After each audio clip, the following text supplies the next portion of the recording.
প্রিয় দেশবাসী, আসসালামু আলাইকুম। আরবি নার্সারি থেকে আমি আপনাদেরকে শুভেচ্ছা ও স্বাগতম জানাচ্ছি।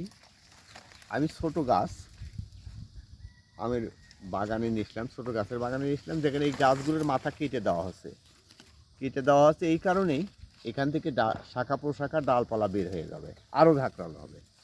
এই যে দেখেন, এই জায়গায় অনেক ডাল, এখানেই ডাল অনেকগুলো, এখানে আবার এখানে ডাল সৃষ্টি হয়ে গেছে, এখানে ডাল সৃষ্টি হয়েছে এক একটা ডাল এই দেখেন, এখান থেকে আবার ডাল সৃষ্টি হবে।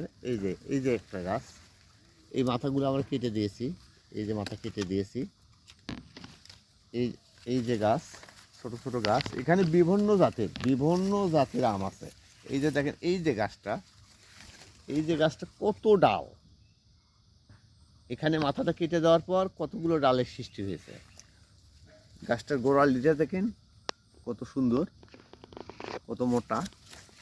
হ্যাঁ, গাছটার হাইট অনুযায়ী গাছটা যেভাবে বলিয়ান হয়ে উঠছে, যেভাবে মজবুত হয়ে উঠছে, সেই হিসেবে কিন্তু অনেক পরিপক্ক গাছটা। তো সেই ক্ষেত্রে আমি আপনাদেরকে এই যে একটা গাছ,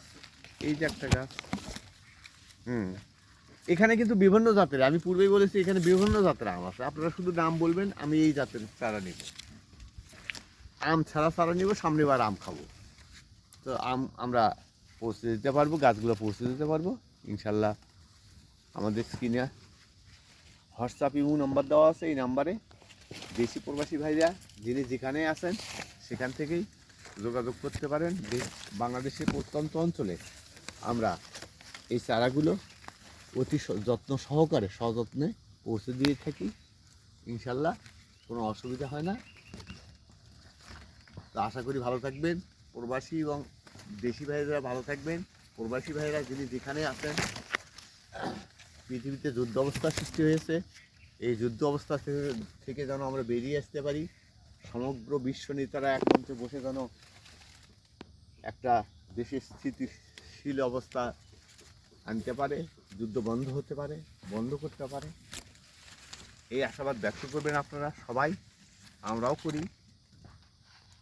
আর বিশেষ কথা না বলে আমি এখানে আমার কথা শেষ করছি। ভালো থাকবেন, সুস্থ থাকবেন।